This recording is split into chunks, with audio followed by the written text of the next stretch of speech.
While repairing my car, the mechanic suddenly turned pale as if he had seen a ghost and whispered, "Don't get behind the wheel. It's a trap." At that moment, I received a message from my son. "Dad, hurry up. You won't believe what my son had in mind." Before we continue, please subscribe and let us know where you're listening in the comments. The phone rang at 4:45 on a Monday in early March. I'd been sitting in my living room for the better part of an hour, watching the light fade through the window, listening to the refrigerator hum its lonely song in the kitchen. 3 months. That's how long it had been since Glenn walked out of this house, since his fist made the kitchen table jump hard enough to rattle the salt shaker, since Ma's cold eyes followed me to the door like I was something she'd scraped off her shoe. When his name appeared on the screen, my heart kicked against my ribs like something trapped. "Dad." His voice came through warm, almost apologetic, softer than I'd heard it in years. "Ma and I have been talking. We miss you. Come for dinner tonight. She's making pot roast. Your favorite. The one with those little potatoes you like." I should have been skeptical. Any reasonable person would have been. But I wasn't reasonable in that moment. I was just a 63-year-old man, tired of the silence, tired of eating frozen dinners alone at a table meant for 4. Back when Sarah was alive, when Glenn was young and still looked at me like I knew things worth knowing, like I was someone worth respecting. "I'd love that, son," I said. Maybe too quickly, too eagerly. "What time should I be there?" 7 sharp. "Don't be late. Everything will be ready and waiting for you." After we hung up, I sat there holding the phone in both hands, feeling something like relief wash through me in waves. My chest felt lighter than it had in months. Then the memory surfaced, sharp and uninvited. Glenn's face gone red, veins standing out in his neck, spit flying when he shouted, "35,000? That's nothing to you. You're sitting on retirement accounts and the house and everything, and I'm your son." His voice had been raw, desperate, edged with something uglier. "I'm drowning here and you're hoarding money like some miserable old man." Decades of auditing state budgets taught me that, how to keep my face neutral when someone was lying to me, stealing, cooking the books. "Glenn, I can't hand over that kind of money for something you can't even explain clearly. You said investment opportunity, but you won't tell me what it is. If you need help, real help, let's sit down with actual numbers, real plans. I'm your son. That money will be mine someday anyway. Why not help me now when I actually need it?" That's what had made me go cold inside. Not the anger, but the entitlement, the assumption that my life, my savings, everything I'd worked for was just an inheritance he was waiting to collect. He'd stormed out, shoulder slamming the door frame hard enough to leave a mark I still hadn't repaired. Ma had lingered in the doorway, her expression unreadable but far from warm. She hadn't said a word, just looked at me with those flat eyes and followed him to their car. I pushed the memory away, stood up from the couch where I'd worn a depression into the cushions over the past months, and headed for the shower. My son had called. My son wanted me there. Maybe family could heal after all. Maybe I'd been too rigid, too much the auditor and not enough the father. By 6 o'clock, I was dressed in a clean blue button-down Sarah had bought me years ago, keys in hand, wallet in my back pocket. The garage smelled like concrete dust and old motor oil. Tools I barely knew how to use hung on a pegboard my neighbor had helped me install. I climbed into my 2019 Honda Accord, reliable, practical, the kind of car a retired auditor drives. I turned the key. The starter cranked, strong and normal sounding, turning over like it always did, but the engine didn't catch. I tried again, pumping the gas pedal. Same result. The dashboard lit up perfectly. Battery fine. Fuel gauge showed 3/4 full. I popped the hood, stared at the engine like it might explain itself to me. Nothing looked obviously wrong, But then again, I'd never been good with mechanical things. Numbers, budgets, spreadsheets, those I understood. Engines were a foreign language. My phone buzzed in my pocket. Glenn. Dad, we're waiting. Don't be late. Frustration crawled up my spine like something with claws. I didn't want to disappoint him. Not now. Not when we were finally reconnecting after 3 months of silence that had felt like 3 years. I called a tow service, gave them the address, and paced my driveway while the dispatcher promised 20 minutes. The asphalt was cracked under my feet, spiderwebs of damage spreading, something else I'd been meaning to fix since Sarah died but never got around to. Everything around me was slowly falling apart. Another text buzzed. Everything's ready. I typed out an explanation about the car, deleted it because it sounded like an excuse, typed it again. My hands were shaking slightly, a tremor I'd noticed more lately. Age probably. Stress. When the tow truck finally arrived 40 minutes later, I climbed into the cab and gave the driver directions to Werner's Auto Repair, the only place I knew that might still be open this time of evening. Happens sometimes with these newer cars, the driver said, glancing at me in the rearview mirror. He had a round face, friendly. All those sensors and computers and emissions equipment. One little thing goes wrong, whole system shuts down. Werner's good though. He'll figure it out quick. I hope so, I said, staring out the window as my neighborhood slid past. The houses I'd watched families grow up in, the street where I taught Glenn to ride a bike. I really need to get somewhere tonight. It's important. The whole time riding in that truck with my Honda hooked up behind us like a corpse being dragged, one thought circled through my head on an endless loop. A 3-month silence broken by a dinner invitation. I should be skeptical, but I'm not. I'm just tired of being alone in this house where every room reminds me of Sarah. Tired of wondering if I was too hard on him, if I should have just given him the money and not asked questions. He's my son, my only child, the only family I have left in this world. If he's reaching out, I have to reach back. I have to believe there's still something worth saving between us. The tow truck pulled into Werner's Auto Repair at 7 o'clock exactly. Lights blazed inside the shop, harsh and industrial. A man in grease-stained coveralls was wiping his hands on a red rag, watching us pull in. The driver released my Honda from the flatbed with a mechanical groan and the screech of metal on metal. I climbed down from the cab, my knees protesting after sitting, and approached the mechanic. Joe Werner? I called about my car. It's urgent. I need to get somewhere tonight. My son's expecting me. Joe nodded slowly, studying the Honda. Let me get it up on the lift. Take a proper look. He gestured toward a scuffed door. There's coffee in the waiting room if you want. Might be old, but it's hot. Won't take long. The waiting room smelled like burnt coffee and rubber. Cracked plastic chairs lined one wall. Through a scratched window, I could see Joe positioning my car on the lift. I sat down and pulled out my phone. 7:23. Glenn, Dad, where are you? 5 minutes later, the food's getting cold. Then, we're waiting for you. Each message felt more insistent, demanding. I typed apologies, tried to explain. My fingers felt thick on the screen. 25 minutes crawled by. I watched Joe work beneath the lift, methodical and focused. Then he straightened fast, and even through the window I could see something was wrong. The color had drained from his face. He stood there staring at something under my car, then walked toward the waiting room. When he pushed through the door, his hands were trembling. Mr. Gray, his voice was strained. You need to see this right now. I followed him into the shop.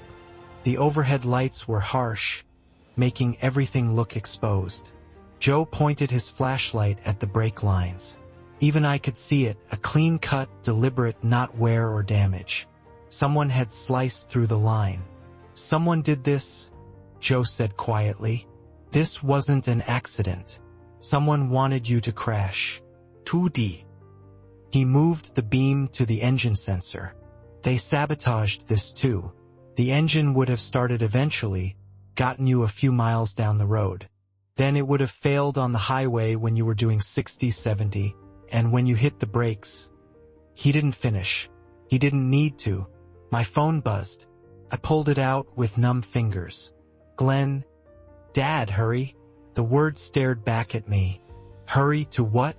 Hurry to die on Route 309 with no brakes. A memory surfaced. Sharp. Sunday night, 2:30 in the morning. A sound from the garage. Metallic scraping. I'd lain there listening, decided it was nothing. Cat's wind. But Glenn had a spare key. Glenn knew I kept the car in the garage. Glenn. The shop tilted. I steadied myself against the fender, breathed through my nose. 30 years of auditing kicked in, keeping my face neutral when discovering fraud. This was just another form of theft. Someone trying to steal my life. Joe, I need you to document everything, I said steadily. Photographs of both sabotage points. Written report. Don't touch anything else. Leave it exactly as you found it. Joe stared at me. Mr. Gray, we need to call the police.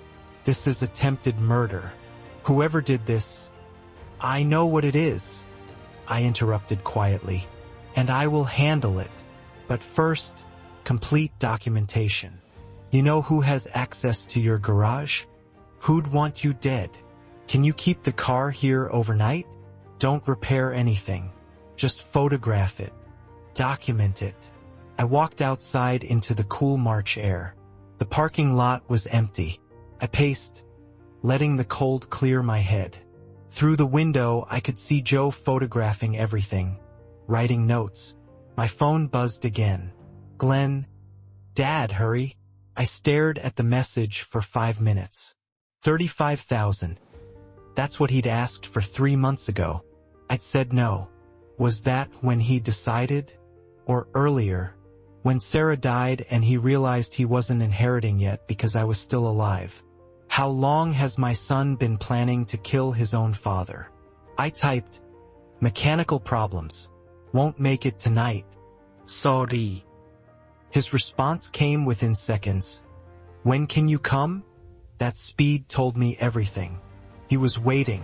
They were both waiting at that table, wondering why their plan had failed. I'll let you know. Joe emerged with printed photographs and handwritten notes. What do you want me to do with this?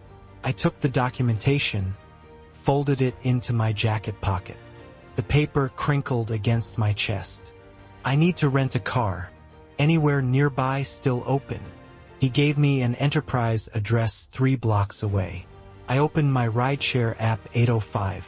6 minutes away. The phone buzzed once more. Glenn? Dad.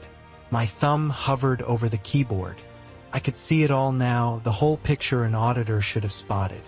The invitation wasn't reconciliation. It was an execution.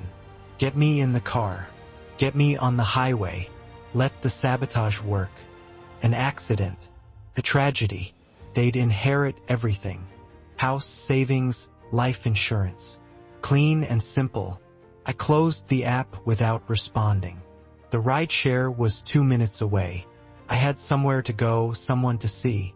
Glenn was gonna wait, just like I'd waited 3 months for a phone call I should never have answered. Just like he'd been waiting for me to die on the highway tonight. But I wasn't dead. And now I knew exactly who tried to kill me. The documentation felt heavy in my pocket as headlights swept across the parking lot. My ride had arrived. I climbed into the back seat, gave the driver the rental car address, and stared out the window at the passing streetlights. My reflection looked back at me. A 63-year-old man who just discovered his son wanted him dead. The auditor in me was already working, cataloging evidence, building a case. But underneath that professional calm, something else was growing. Something cold and patient. Something that knew how to wait, how to plan, how to find the weak spots in someone's defenses. Glenn had made a mistake tonight. He'd failed to kill me. And now I had time to think, time to plan, time to make sure he paid for what he tried to do. The rideshare dropped me at Enterprise Rent-A-Car 3 blocks from Werner's shop. Fluorescent lights buzzed overhead while a young clerk processed my license and credit card, barely glancing up from her screen. 20 minutes later, I sat behind the wheel of a silver Toyota Camry that smelled like fake pine and strangers. My phone lay on the passenger seat, screen dark. Glenn's messages sat there unread, unanswered, burning like accusations I wasn't ready to face. I pulled onto the main road heading north. Lansdale was 30 minutes away through suburban sprawl and traffic lights. My hands were steady on the wheel, but my mind was working overtime, running calculations the way it had for 40 years in government audit offices. Motive clear. My estate was worth over $600,000. The house in Chestnut Hill appraised at $480,000 last year. Savings accounts, retirement funds, life insurance policy for $100,000 I'd kept since Glenn was born. All of it flowing to him when I died. Except I wasn't supposed to die of old age. I was supposed to die Monday night on Route 309 when my brakes failed at 60 miles per hour. Means, equally clear, Glenn had the spare key to my house. I'd given it to him years ago when I still trusted him. Back when he was someone who'd check on me if I didn't answer the phone. He knew my schedule, knew I kept the car in the garage, knew that side door latch had been broken since winter. Opportunity, this past weekend. Saturday I was at the grocery store for 2 hours. Sunday morning at the farmer's market. Either time he could have slipped in, done the work, slipped out. The metallic scraping at 2:30 Sunday morning. That must have been him leaving, closing the door too hard, making noise he thought I wouldn't hear. The pieces aligned with mathematical precision. Every data point fit. A traffic light turned red. I stopped, stared at it without really seeing the color. 3 months ago, that argument in my kitchen wasn't just about money. It was a threat I'd been too stupid or too hopeful to recognize. Glenn's voice echoed in my memory, louder now. You're sitting on a pile of money while I'm drowning in debt. The kitchen table jumping under his fist. And behind him, Ma with her arms crossed and her face carved from ice. No attempt to calm him down, no mediation, just cold calculation in those flat eyes. Then Glenn's parting words. It'll all be ours eventually anyway. Not mine, ours. Present tense, not future. Not talking about inheritance decades away. Talking about this week, this month. I'd heard it then but filtered it through a father's assumptions. I should have been listening like an auditor. Lansdale streets were quiet when I arrived just after 9.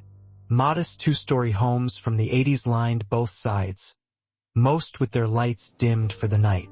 I found Glenn's house halfway down Maple Street, every window blazing like it was on display. I parked around the corner where I could see their living room, but they couldn't spot the car. Pulled out the small notebook I'd carried for 30 years.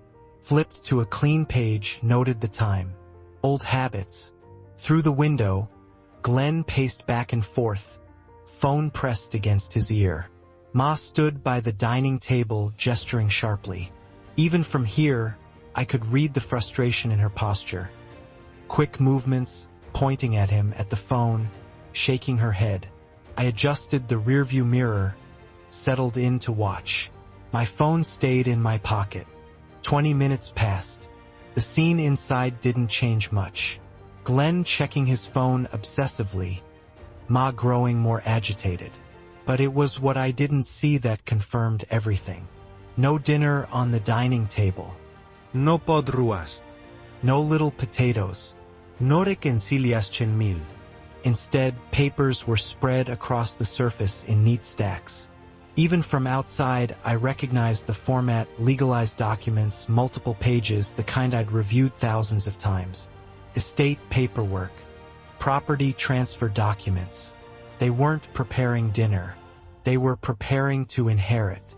The meal was fiction. The forms were ready and waiting for news of my death. I took photos through the window with my phone. Evidence. Documentation. The auditor's instinct to record everything. Glenn checked his phone again, showed the screen to Ma. She threw up her hands, said something sharp. He responded, defensive. They were waiting for a call, from police, from a hospital, from someone reporting an accident. They were waiting for confirmation their plan had worked. My hands tightened on the steering wheel until my knuckles ached. This was my son. The boy I'd taught to ride a bike, to throw a baseball, to balance a checkbook. The man I'd helped through college, through his wedding, through the early years when money was tight. And he'd stood in my garage 2 nights ago with a blade in his hand, methodically cutting through brake lines while I slept upstairs. Not in rage, not in passion, with premeditation and paperwork. The man I'd raised didn't exist anymore. Maybe he never had. I wrote in my notebook, 8:47 p.m. Glenn pacing. Phone active. Ma controlling, frustrated. Papers on table, legal documents, estate transfer format. No dinner preparations. Expecting notification of death. Professional detachment. That's what got me through 40 years of finding embezzlement, fraud, theft. You can't let emotion cloud the evidence. The numbers tell the story. The timeline reveals the truth. Subject demonstrated clear motive, means, and opportunity. Evidence supports premeditated attempt on target's life. Subject poses continued threat to target's safety and assets. Recommendation. Protective action required. I started the engine, pulled away from the curb without turning on headlights until I'd rounded the corner. Already thinking strategically, already covering my tracks. The highway back to Chestnut Hill stretched empty under sodium lights. I drove exactly the speed limit, signaled every lane change, hands steady despite everything. My phone buzzed on the passenger seat. I glanced at the screen without picking it up. Glenn, Dad, are you okay? I'm worried. Please respond.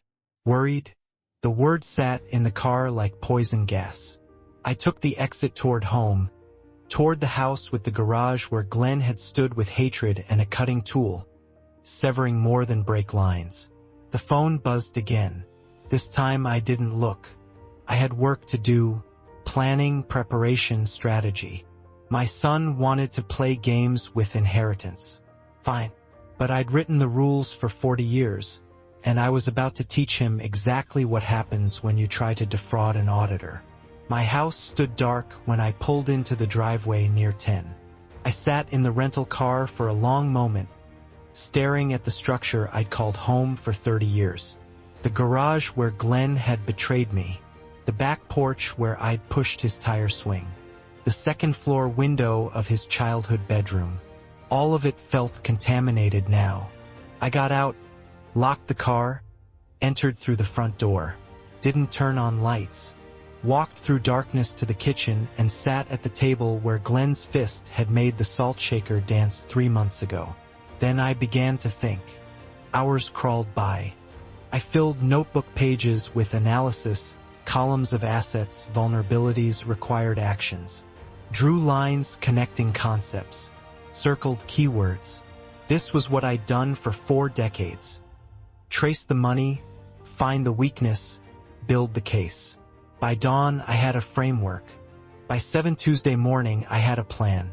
I showered, put on a clean shirt and slacks. Armor for the day ahead. Then I picked up my phone. Glenn had sent 12 messages overnight, each more concerned sounding than the last. Dad, please answer. I'm really worried. Should I come check on you? I crafted my response with surgical precision. Sorry, son. Car broke down seriously. Had to leave it at the shop. Rescheduled dinner. 3 dots appeared immediately. He'd been waiting, watching his phone. Of course, Dad. Main thing is you're okay. I read it twice. Heard the falseness like a wrong note. Main thing is you're okay. No, Glenn. The main thing was supposed to be that I was dead on Route 309 with failed brakes. But I'm still breathing. and now you're scrambling. At 9 o'clock, I sat in attorney Mark Davis's office downtown. He was 44, sharp-eyed, with framed degrees covering one wall. His reputation for handling complex estate cases was why I'd chosen him. I didn't mention attempted murder. Not yet. Just asked about changing a will, Pennsylvania inheritance law, disinheriting beneficiaries. Davis explained the process, made notes, then looked up. Pretty straightforward, Mr. Gray. You can disinherit anyone if you make your intentions clear in the document. But families can challenge. What if the person I'm disinheriting tried to hurt me? I interrupted quietly. To gain the inheritance faster? His pen stopped moving. That's a different conversation, Mr. Gray. That's a very different conversation. Pennsylvania law is clear on this. If someone attempts to harm you for financial gain, they're automatically disqualified from inheritance.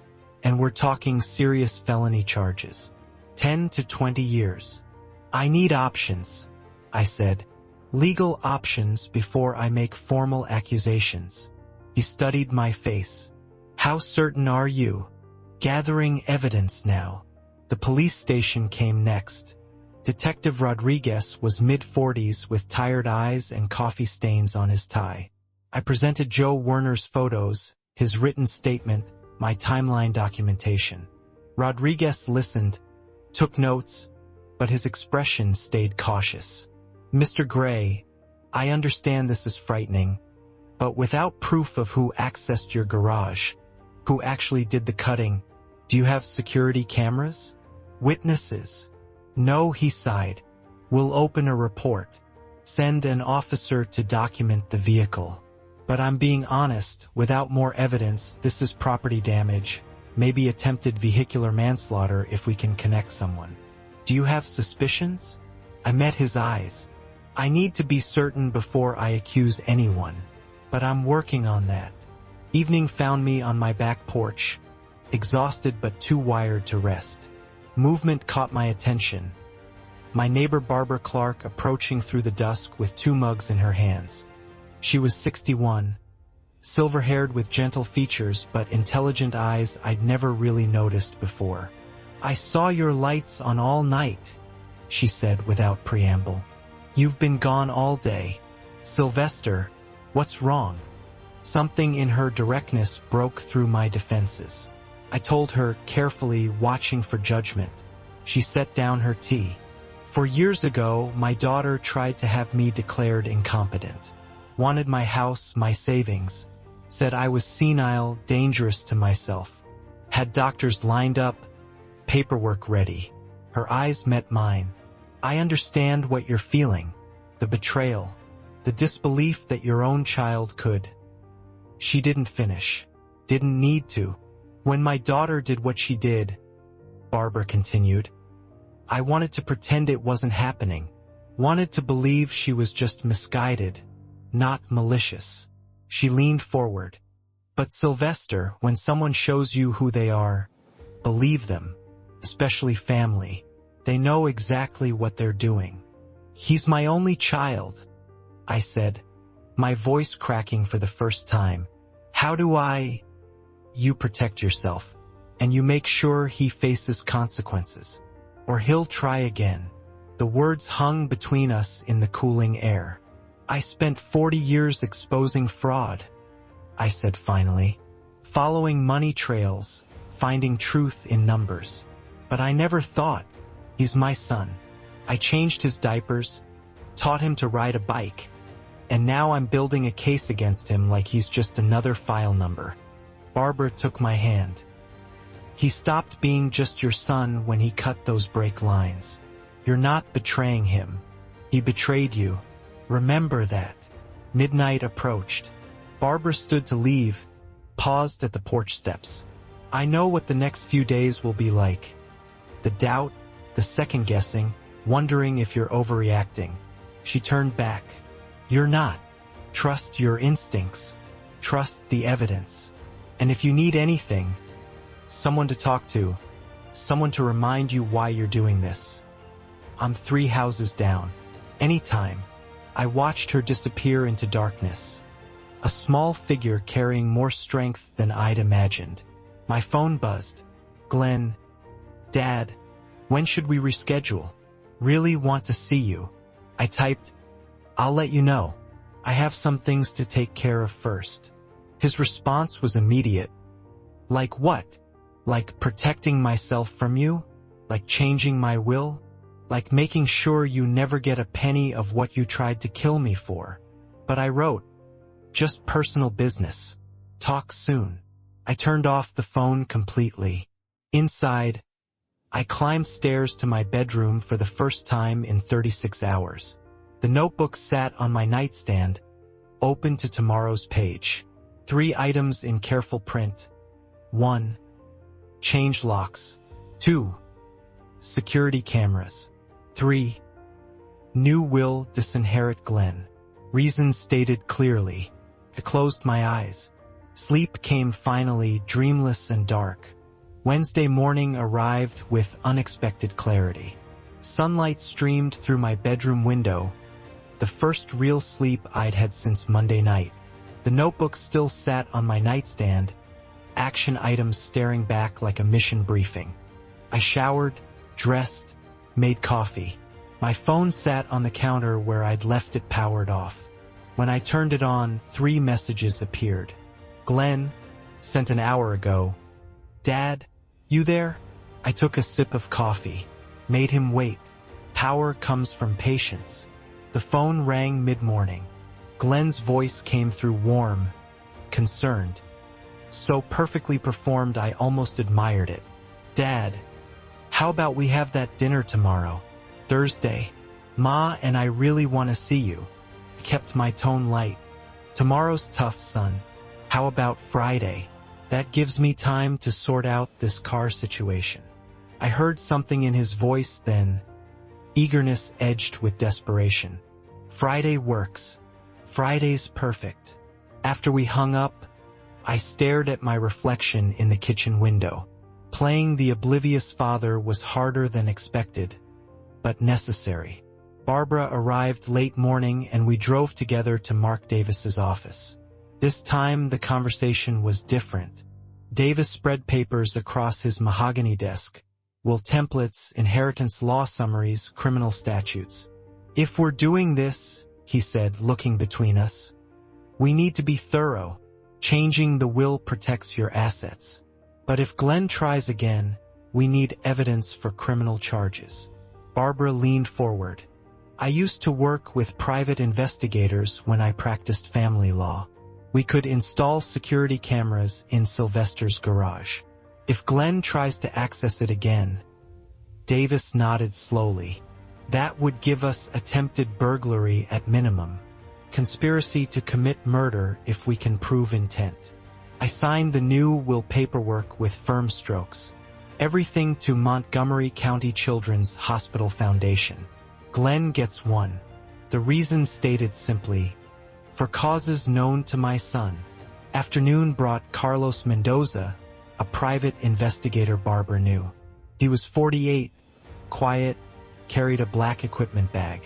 In my garage, he installed 2 HD cameras, one above the main door, one covering the workbench where my Honda now sat, returned from Werner's shop. Motion activated, Mendoza explained. Infrared for night vision. Cloud storage so footage can't be destroyed. If someone comes in here, we'll have video, timestamps, everything. 3 hours. Cost $1,200. I wrote the check without hesitation. Cheaper than a funeral. A locksmith arrived next. Changed all my locks, front, back, garage side entrance. New keys, new deadbolts. $380. The physical security mattered, but the message I sent next carried real weight. I texted Glenn, son, I found that spare key you left here years ago. Want me to return it? 3 dots appeared, disappeared, appeared again. Glenn was struggling with his response. Finally, no, Dad, you keep it. I smiled grimly. He knew the spare key was how he'd gotten in Sunday night. Knew I'd just told him I'd discovered the access point. Now he knew I was paying attention, even if he didn't realize how much. Evening settled soft and warm. Barbara invited me to her porch. We sat in wooden chairs that creaked comfortably, watching stars emerge in the darkening sky. Neither of us spoke for a long time. Finally, Barbara reached over and took my hand. Her palm was warm, slightly rough from gardening. "You're not alone in this," she said quietly. I looked at our joined hands. Mine weathered and spotted with age, hers smaller but equally marked by years. "I haven't felt this connected to another person in a long time," I admitted. "Since before my wife passed. I thought that part of life was over." Barbara squeezed gently. "Maybe it's just beginning again. In the worst circumstances, but beginning nonetheless."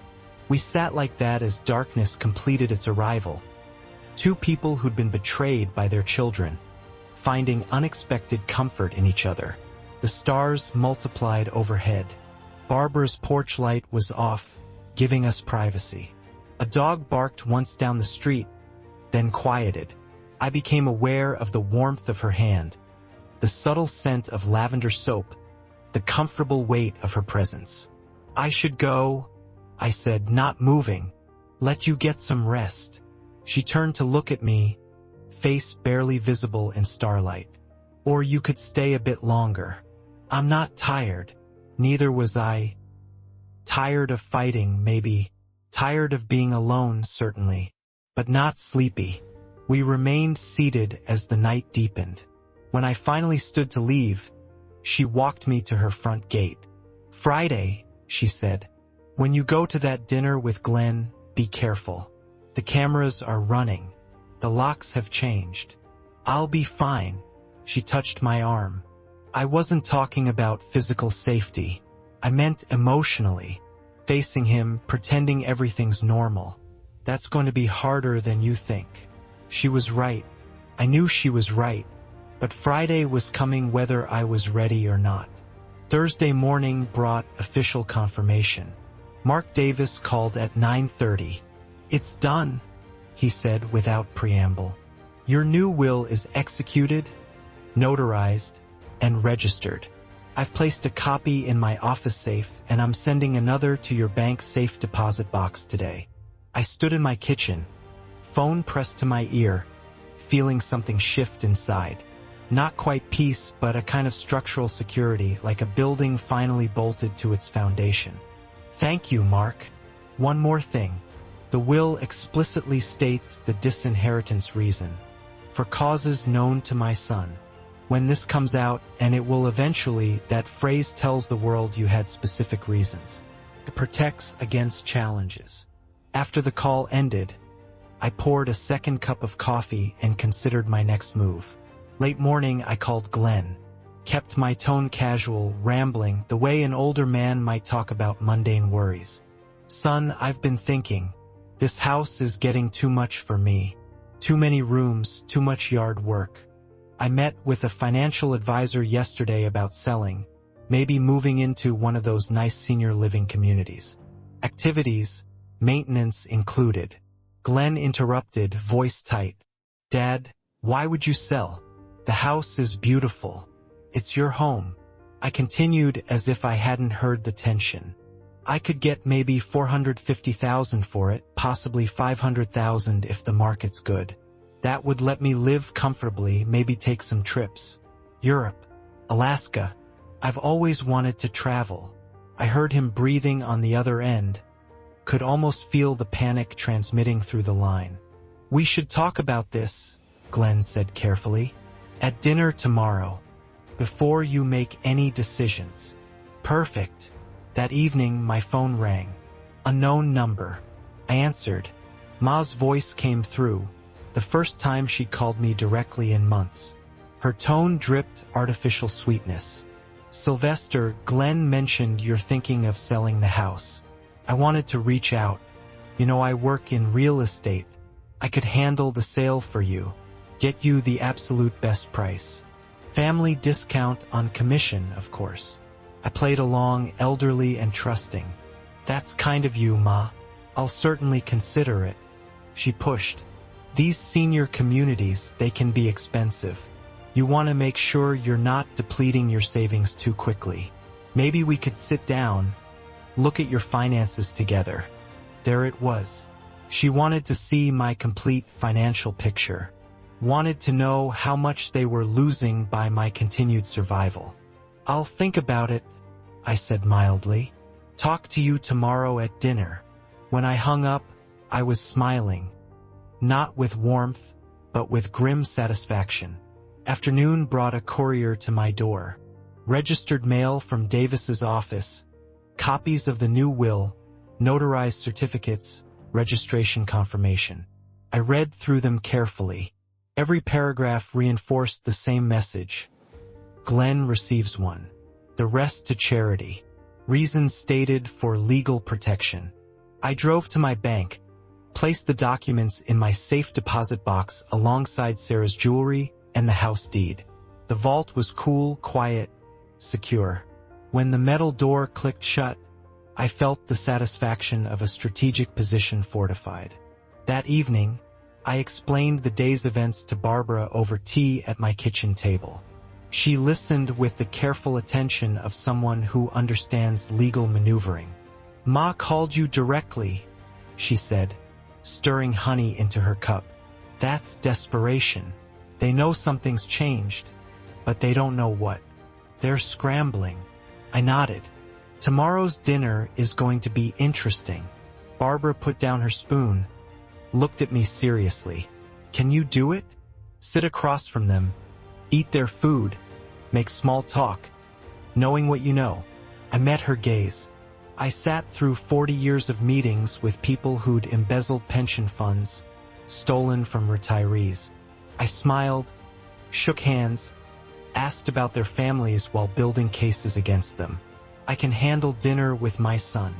We moved to preparing dinner together, simple pasta, salad, a bottle of red wine Barbara brought. The domesticity felt strange and natural at once. Barbara stirred sauce while I chopped vegetables. Our shoulders brushed as we passed. Conversation flowed easily. Memories of better times, careful sharing of pain, moments of genuine laughter. After dinner, as we cleaned dishes side by side at the sink, Barbara turned to me. Thank you, she said softly, for letting me be part of this. I know you could have faced it alone. I set down the dish towel. I'm glad I didn't. We were close. The air between us charged with something neither of us had felt in years. I leaned in slowly, giving her time to pull away. She didn't. The kiss was gentle, tentative, carrying both sadness and hope. Two people who'd been wounded, finding comfort in each other. When we parted, Barbara's eyes were bright. Well, she said with a small smile, that happened. I touched her face gently. Is it okay that it happened? More than okay, she whispered. We stood at my front door later, Barbara preparing to walk home. The night air was cool, carrying the scent of early spring growth. Tomorrow, she said. Tomorrow, I confirmed. Dinner with Glenn and Ma. I'll play the concerned, slightly confused elderly father. They'll try to assess whether I'm really selling the house. Barbara touched my chest lightly, over my heart. And you'll be gathering evidence, watching their reactions, building your case. I covered her hand with mine. This is who I am, was the investigator. Maybe, she said, you just needed the right case, the important one. She rose on her toes, kissed me briefly. Call me when you get home tomorrow night, or come by, whatever you need. After she left, I stood in my doorway watching her porch light come on 3 houses down. My phone buzzed. Glenn, looking forward to tomorrow, Dad. We have a lot to discuss. I typed back, me too, son. Me too. I meant it differently than he thought. He wanted to discuss money, manipulation, control. I wanted to watch them squirm, to gather evidence, to see exactly how far they'd go. Tomorrow night would tell me everything I needed to know. I locked my door, New locks, new keys, and walked through my house, checking the security camera feed on my phone.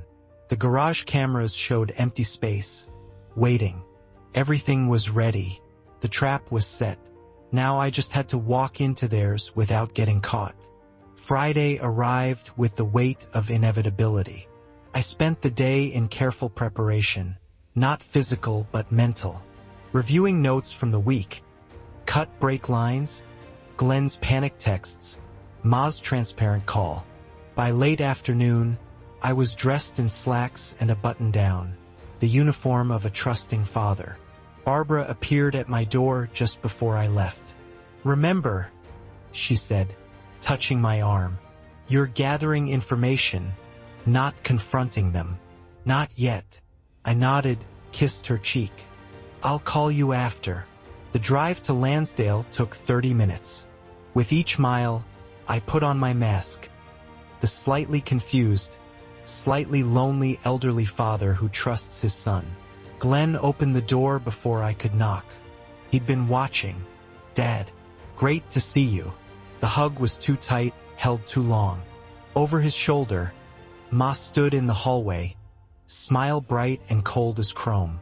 When I mentioned I was still driving the rental because my Honda needed something complicated with the engine and brakes, I caught it. The briefest exchange of glances between them. Recognition, tension, fear. We sat at the dining table. The same table that had held estate documents earlier this week now displayed careful domesticity. Pot roast, roasted vegetables, red wine. Ma served with practiced efficiency. "I remember you love pot roast, Sylvester." She hadn't called me by my first name in years. The performance was transparent once you knew to look for it. Glenn played the attentive son, refilling my water glass, asking about my week. The conversation was surreal. 3 people eating a meal. 2 plotting murder while pretending normalcy. 1 pretending not to know. I played my part perfectly. The rambling older man, grateful for family attention, a little lonely, a little naive. Midway through the main course, I deployed my weapon. "You know, I've been thinking a lot about the house. It's really too much for me now." I spoke with a real estate agent. "They think I could get $480,000, maybe more. After taxes, about $455,000 clean." They froze. Ma's knuckles whitened around her fork. Glenn's smile became strained. "I'm thinking of buying a small condo, maybe $200,000, and using the rest to travel. Europe, Paris, Rome. Maybe Alaska too." The atmosphere shifted like air pressure dropping before a storm. Ma recovered first. "Sylvester, that's a big decision. You shouldn't rush into anything." Glenn added, voice tight, "Dad, the house is your life, your memories. You shouldn't sell." I continued as if oblivious. "Oh, and I was at my lawyer's office this week too, just updating some documents. You know, at my age, you have to think about these things." I said it casually, between bites. The reaction was immediate, another desperate look between them. "What kind of documents?" Ma asked, trying to sound merely curious. I waved a hand vaguely. "Estate planning things. Boring legal stuff. My lawyer said it's important to keep everything current." I didn't elaborate. Let them imagine, wonder, panic. The silence that followed was heavy enough to suffocate. Dessert was rushed. Coffee declined. Glenn and Ma were barely maintaining their facades now. When I stood to leave, claiming early fatigue, the relief in their faces was palpable. "Drive safe, Dad," Glenn said. "We'll talk soon about the house. Before you do anything." In the rental car, I watched them in my rearview mirror. The moment my car turned the corner, they rushed back inside. I could imagine the conversation. Panicked, angry, desperate. I drove 3 blocks, pulled over and called Barbara. "It's done," I said. "They're terrified." Her voice came through warm and worried. "Are you okay?" I considered. "I'm not sure, but I'm in control. That's what matters. She was quiet for a moment. Be careful. Cornered animals are the most dangerous. I know. I'm counting on it.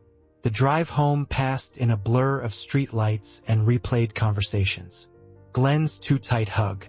Ma's forced warmth. The way they both tensed when I mentioned the lawyer. When I pulled into my driveway, my phone showed 2 missed calls from Glenn. No voicemail. Just silence and need. I didn't call back. Instead, I walked through my house. New locks securing every entrance, security cameras recording every angle of my garage. The screens on my phone showed empty frames. My Honda sitting untouched. Bait waiting. I texted Barbara, "Home safe." They're scrambling. I could see it in their eyes. Her response was immediate. "Coming over." By the time she arrived 10 minutes later, I was sitting at my kitchen table with the lights off, staring at nothing. She didn't turn on the lights, just sat beside me in the darkness, took my hand. "Tell me," she said quietly, and I did. Not the strategic details, but the human cost. I looked at my son tonight and saw a stranger. Worse than a stranger. An enemy. My voice cracked slightly. When did I lose him, Barbara? When did he stop being my child and become this? She squeezed my hand. You didn't lose him. He chose a path. That's not on you. We sat in the darkness. 2 people who'd survived betrayal by their children, holding each other's pain. Outside, night settled deep. Somewhere, Glenn and Ma were plotting their next move. And I, despite the ache in my chest, was ready. Saturday unfolded with careful normalcy. I woke beside Barbara. She'd stayed the night, both of us needing the comfort of not being alone.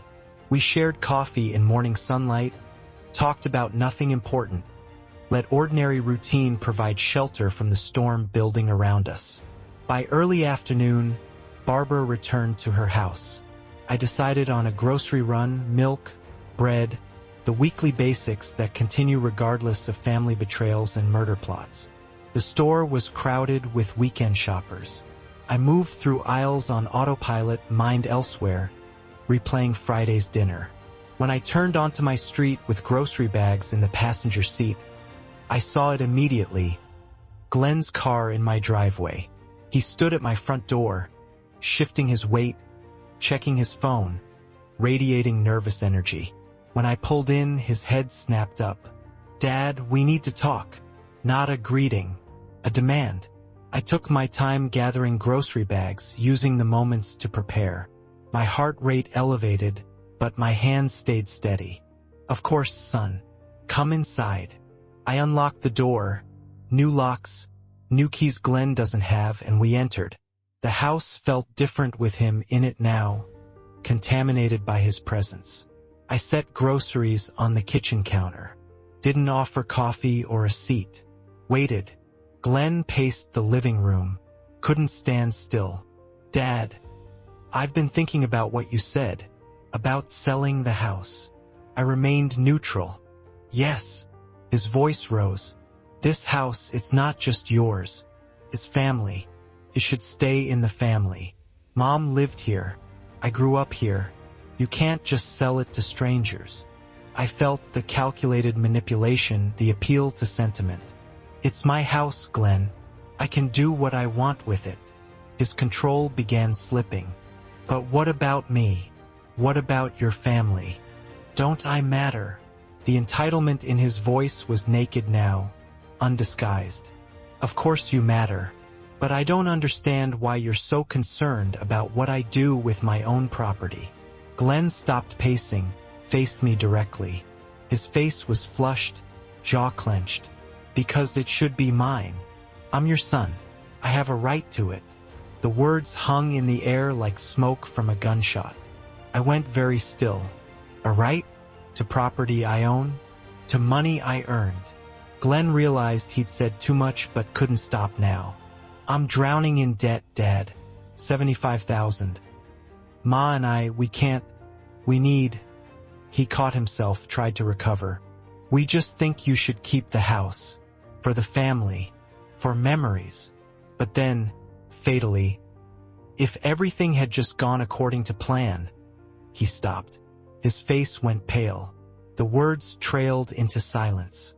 My voice dropped to barely above a whisper. If what had gone according to plan, Glenn?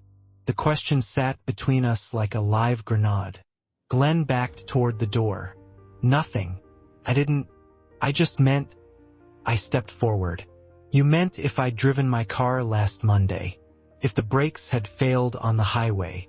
If I died in the accident you arranged. His face drained of all color. I don't. You're not. He couldn't form coherent words. Get out, I said, voice like ice. Glenn fumbled for the doorknob, escaped into the afternoon sunlight. His car peeled out of the driveway, tires squealing. I stood in my doorway watching until the car disappeared, then closed and locked the door. My hands shook as I pulled out my phone, called Detective Rodriguez. He admitted it, not directly but enough. If everything had gone according to plan. He was talking about my death. Rodriguez's voice was sharp, alert. Did you record it? I closed my eyes. No. I wasn't expecting him to show up. Rodriguez sighed. It's something, but not enough for an arrest. We need more. After hanging up, I called Barbara. She arrived within minutes, found me sitting on my couch, trembling. Not from fear, but from the emotional earthquake of hearing my own son essentially confirm he tried to commit murder. Barbara pulled me into her arms. You're doing the right thing, she murmured. He made his choice, not you. We sat like that for a long time, me finally allowing the tears I'd held back all week. Barbara holding me through it, saying nothing, just being present. Evening settled over the house. Barbara had made tea. Neither of us drank it. We sat close on the couch, her arm around my shoulders, my head leaning against hers. What happens now? She asked. My voice was rough from crying. We wait. Rodriguez has his verbal slip on record, but it's not enough for an arrest. We need more. Barbara shifted to look at me. The camera's in the garage. If Glenn tries again, if he tries again, I finished.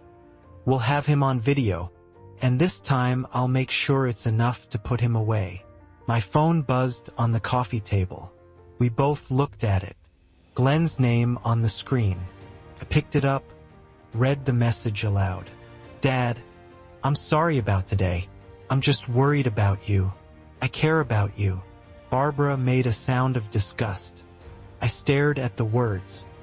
He actually thinks I still believe him, after what he said, after what he did. I typed a response with deliberate slowness. We'll talk later. I need time to think. Sent it. Set down the phone. You're not going to confront him? Barbara asked. Not yet, I said. Not until I have everything I need. He's gonna try again. I know it. And when he does, I'll be ready. Outside, darkness was complete. The security cameras in my garage recorded empty space. Waiting. The trap was set. The bait was placed. Now came the hardest part. Patience. Sunday morning arrived with deceptive quiet.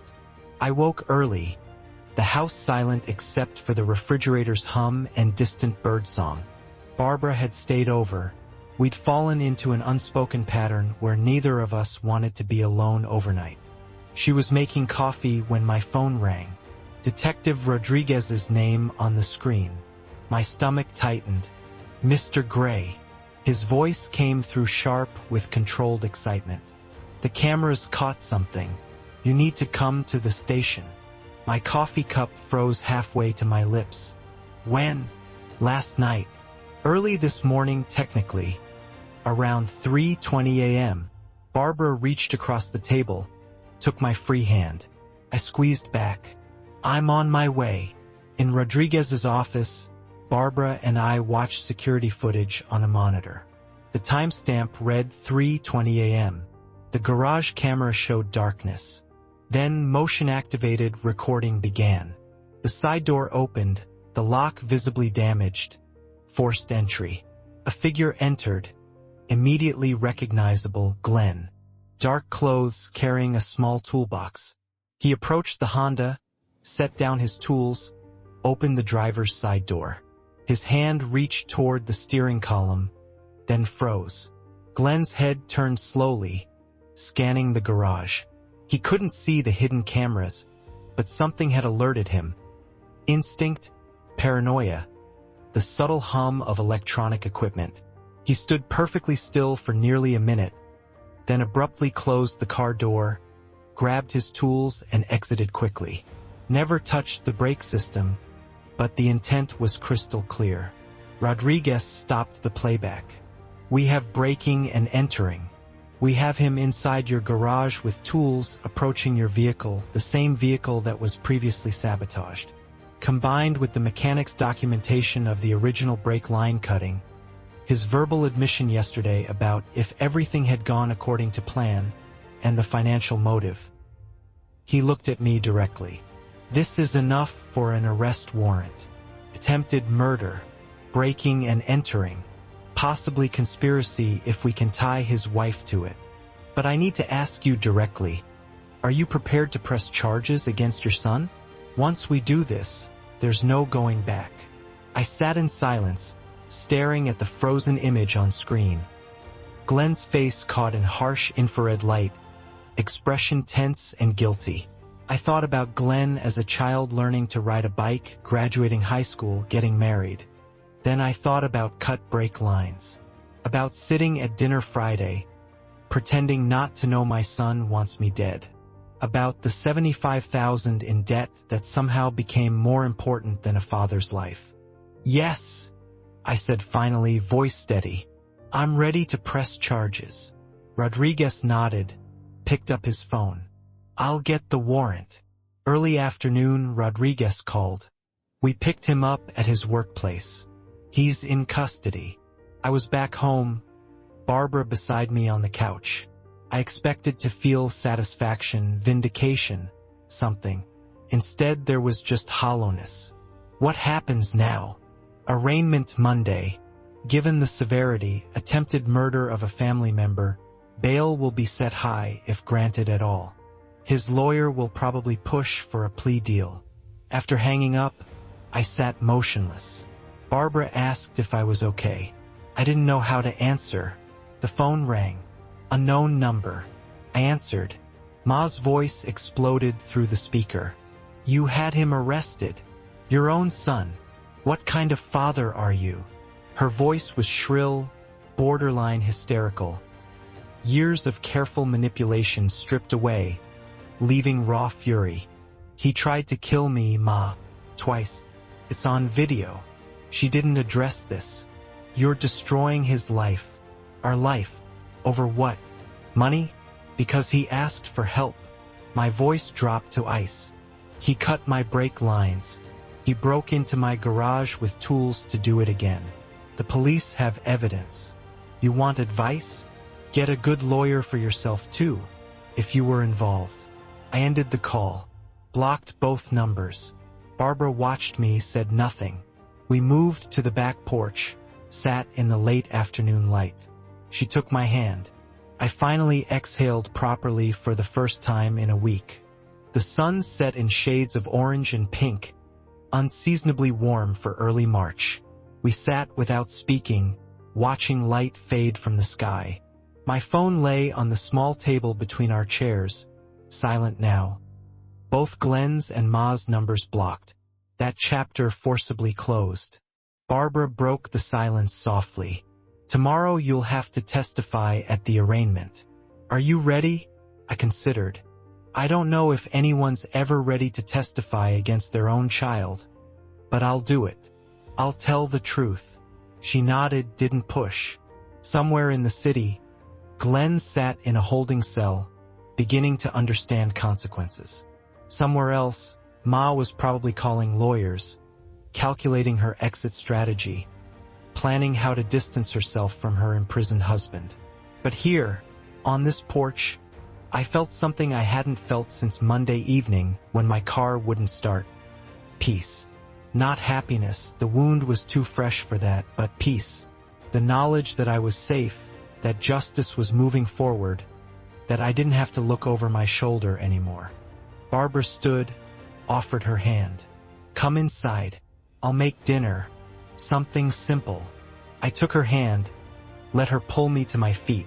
Through the window, I could see my kitchen, warm light, familiar space, now shared with someone who understands betrayal and survived it, who's teaching me that survival isn't just about safety, but about choosing to live fully after nearly losing everything. We walked inside together, leaving the darkening evening behind, ready to face whatever tomorrow brings. The week following Glenn's arrest passed in a blur of legal proceedings. Monday's arraignment. Glenn entered the courtroom in orange jumpsuit and handcuffs. Wouldn't meet my eyes. Bail denied due to severity and flight risk. His court-appointed attorney immediately began negotiating. By Wednesday, a plea deal was offered.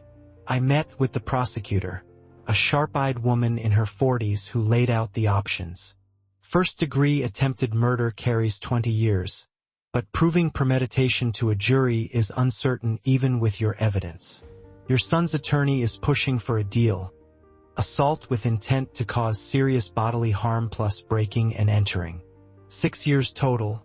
Eligible for parole in 4 with good behavior. She watched my face. "It's your call. We can take it to trial if you want." I thought about months of testimony, reliving everything publicly. Thought about Barbara, about moving forward. "Take the deal," I said. 6 years is enough. The courtroom was small, wood-paneled, fluorescent lit. I sat in the gallery, Barbara beside me, her hand in mine. The prosecutor presented the plea agreement. Glenn stood before the judge, shoulders slumped, diminished. The judge asked, "Mr. Gray, do you understand you're pleading guilty to assault with intent to cause serious bodily harm and breaking and entering?" Glenn's voice was barely audible. "Yes, Your Honor. And you understand the sentence is 6 years in state prison with possibility of parole after 4 years?" "Yes." The judge signed the paperwork. "So ordered." That was it. 2 minutes to conclude a relationship that spanned 35 years. Before the bailiffs led Glenn out, he turned. His eyes finally found mine in the gallery. For a long moment, father and son stared at each other across the courtroom's divide. I saw no anger in Glenn's face. No defiance. Just emptiness. And maybe, underneath that emptiness, something that might be belated understanding. Glenn's mouth moved. "I'm sorry." The words were quiet enough that only those nearby heard them. I nodded once. Not forgiveness, not reconciliation, just acknowledgement that the words were spoken. Then Glenn was led away through the side door. And he was gone. Outside the courtroom, the prosecutor pulled me aside. We couldn't build a case against the wife. No evidence she directly participated. She's filed for divorce already, moving to another state, essentially abandoning him. I wasn't surprised. Ma was always about money, about advancement. A husband in prison served neither purpose. Will she try to contact me? The prosecutor shook her head. Restraining order is still in effect. She knows to stay away. One more loose end tied off. One more threat neutralized. 1 month later, April sunshine warmed the park by the lake. Barbara and I walked the path around the water, fingers intertwined. She'd moved in permanently, her house sold, belongings merged with mine. The combined household felt right, natural, like we'd been doing this for years instead of weeks. We were planning a summer wedding, nothing elaborate, just close friends and Barbara's sister. The ceremony would be in her friend's garden, intimate and genuine. I changed my will a third time, half to Montgomery County Children's Hospital Foundation, half to Barbara. The house that Glenn wanted so desperately now belonged to a man who'd learned to share it, to fill it with laughter and music and life instead of lonely silence. Back home that evening, I found an envelope in the mailbox. Prison postmark, Glenn's handwriting.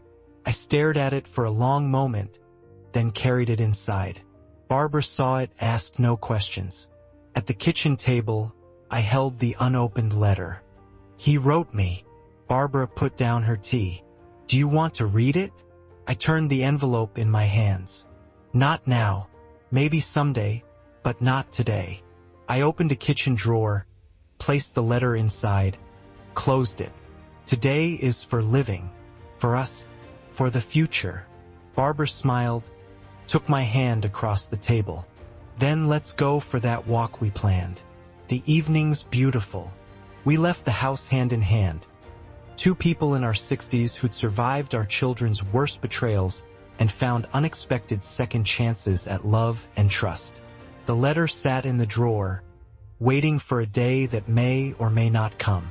But today, life called louder than the past. The park path wound through newly budding trees, the lake reflecting sunset colors like melted copper. Other couples walked past, some young, some old, all absorbed in their own worlds. Barbara and I moved at an easy pace. "No rush. Nowhere to be except here." "Do you think about him?" Barbara asked after a comfortable silence. I considered. "Sometimes. Mostly I wonder when it changed. When he stopped being my son and became someone who could do that." I squeezed her hand. "But thinking about it doesn't change anything. He made his choices. Now he lives with them." Barbara nodded. "And you? What are you living with?" I stopped walking, turned to face her fully. The setting sun lit her silver hair, her face open and kind. "I'm living with you. With the possibility of happiness I thought I'd lost forever. With the understanding that family isn't always blood. Sometimes it's the person who stands beside you when everything falls apart." She rose on her toes, kissed me gently. "Good answer." We continued our walk, circling back toward home as twilight deepened. In the kitchen drawer, Glenn's letter sat unopened, its words frozen in time, waiting for a moment that may never arrive. But out here in the living world, I walked hand in hand with Barbara Clark. Two people who'd earned their second chance through survival and courage and the willingness to trust again. The house ahead showed lights in the windows. Our home now, filled with shared meals and conversation and the quiet comfort of companionship. Justice had been served. Safety had been secured. And most importantly, improbably, life had become worth living again. Not despite the betrayal, but because I chose to survive it, to fight back with truth and law rather than bitterness, and to accept love when it appeared in the aftermath. The evening air carried the scent of spring flowers. Somewhere a bird called its final notes before nightfall. And I, Sylvester Gray, 63 years old, retired auditor, survivor of my son's murder attempt, walked toward home with the woman I love, ready for whatever tomorrow brings. If you like this story, please like this video, subscribe, and share your thoughts about this story in the comments. To listen to the next story, click on the box on the left. Thank you for watching.